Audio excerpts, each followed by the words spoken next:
Hey, coucou, merci de m'accueillir. Dis-moi, petite balade du dimanche, je vais acheter un peu de café. J'aurais dû faire une lessive aussi, mais j'ai la flemme. En vrai, il faut savoir s'accorder le temps. Bon, j'ai fait une vidéo sur l'eau.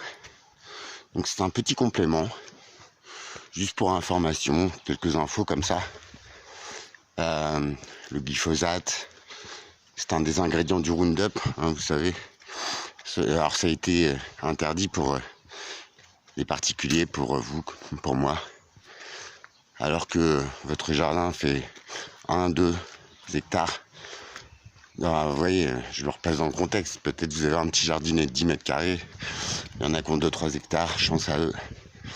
Mais il est interdit pour vous.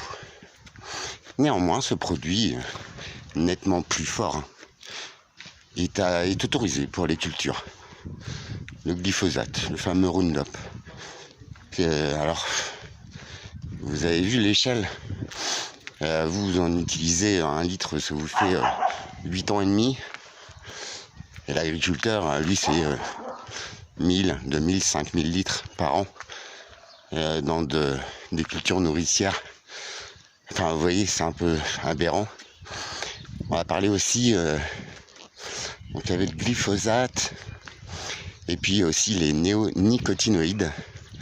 C'est un pesticide très couramment utilisé pour le colza, entre autres,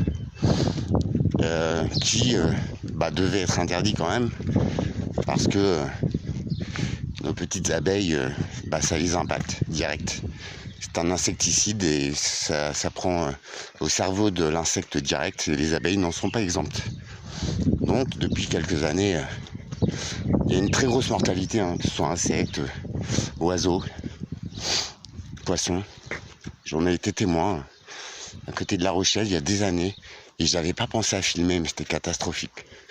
Quand vous avez une plage qui est blindée de poissons morts, vous avez des anguilles, des poissons de toute taille, y compris des congres ou je sais pas quoi là. Enfin, c'est pas ça parce que c'est la mer, mais c'est genre des méga grosses anguilles. Alors pour que ça meure, bref. Les néonicotinoïdes, en fait, on a le droit de les utiliser encore.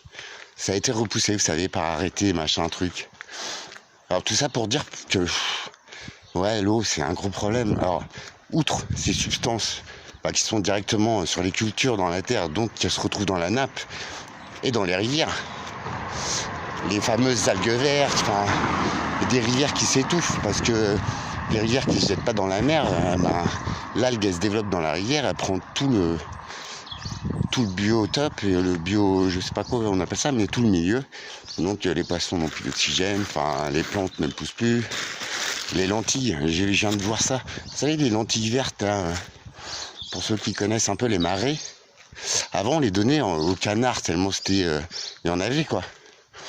Et bien en fait, dans la Venise verte, c'est une super région, c'est dans les Deux-Sèvres, donc à Niort, à côté, c'était la Venise verte parce que on s'y transportait en petit bateau, vous savez, à rame comme ça. Donc comme à Venise, il y avait un mec qui ramait derrière et il transportait le bétail et tout dessus. Alors, regarde sur internet si tu veux, c'est super marrant. En vrai, c'est comme à Venise quoi. T'as des champs, des agriculteurs et tout se faisait par bateau, par petit bateau là, tu sais, à rame quoi. Donc c'est excellent. Très belle balade, mais à l'époque. Parce que je viens de voir là, en vrai, il n'y a plus de lentilles vertes. Donc le marais a perdu beaucoup de son charme. Donc les odeurs sont nauséabondes. Enfin, c'est un truc de malade. On a tout déréglé. Voilà, c'était pour vous dire ça. Donc tout cela, le glyphosate, les néonicotinoïdes, ça fait des années. Donc le glyphosate, ça fait au moins 40 ans qu'on sait que c'est cancérigène. À quel moment on va le pulvériser sur un truc qui sert à faire de l'huile ou des graines? À quel moment Et en plus maintenant, le pire c'est que les semences, si vous regardez une graine de maïs qu'un agriculteur va semer, elle est orange en fait. Je vous le promets, c'est vrai, c'est en fait les insecticides, les pesticides et tout, ils sont au cœur de la graine et enrobent la graine quoi. Donc voilà la merde qu'on sème en fait. Bref, c'est aberrant de le voir, faut le voir pour le croire. Sachant qu'un agriculteur lui-même n'a pas le droit de récupérer, tu sais, il récolte et il replante les graines.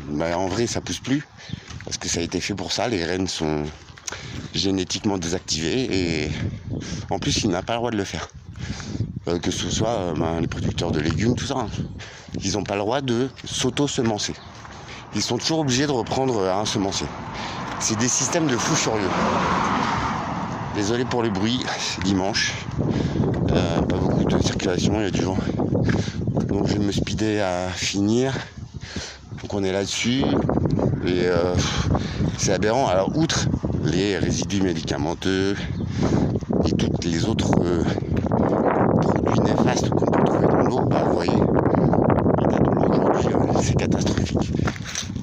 C'est alarmant, c'est même très alarmant. Et c'est bizarre, on n'en parle pas beaucoup.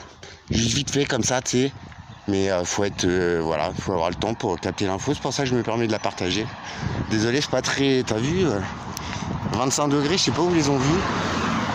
Bon, il fait pas froid, tu vois, mais putain, le soleil, les gars. Ah, c'est moche une ville. T'es fou. Donc voilà, c'était pour vous partager ça. Que peut-on dire encore? Ouais, le miel. Je vais faire un sujet là-dessus, ça vaut le coup. L'info commence à tourner, mais le novice qui va chez Leclerc ou chez son soi-disant producteur chercher du miel, c'est pas toujours du miel qu'il a. C'est bien souvent du sucre. Et ça provient du mode d'alimentation des abeilles. Petit insecte qui se débrouille si bien tout seul, mais qu'on dépouille de sa propre nourriture. Elle est bizarre cette capèche, je comprends pas le système. Putain, l'autre elle passe devant. Genre arrête-toi mémé, je vais te filmer. Et regardez, ça part sur le côté là-bas, je comprends pas trop l'organigramme. Puis elle est jamais ouverte. Elle est bizarre cette église, faut se voir, je crois que vous l'avez vu déjà. Bref, je m'en fous un peu des. Puis elle est pas belle en plus. Enfin, elle est pas belle. T'as vu? Déjà les S en ferrure, moi je trouve ça sympa. Ouais, peut-être que je grossisse en fait. T'as vu ça là? C'est des belles pièces de ferronnerie. Bon bref. Donc voilà pour l'eau. On en parlera de toute façon.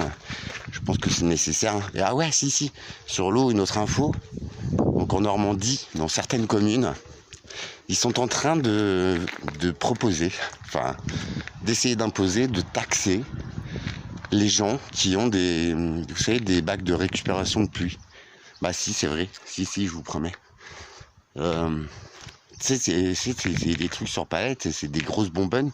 Tu récupères les eaux de ta toiture et tout. Et ils sont en train de dire attention les gens, on va vous taxer. Sérieux. Tu vois, c'est ces incohérences-là qui font poser question, les gars. Déjà, tu fais la démarche de t'acheter une cuve, de faire tous les branchements et tout, c'est joli. Hein, pour récupérer les eaux de pluie. Donc c'est cool, on devrait te remercier, toi. Mais là, non, on va te taxer, en fait. Non, mais c'est un truc de barjot, en fait.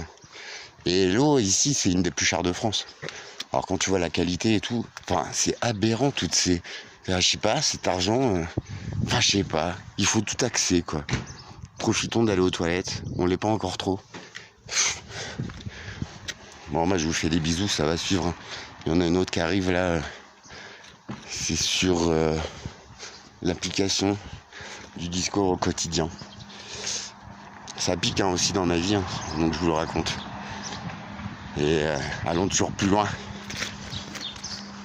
Toujours avec beaucoup d'amour.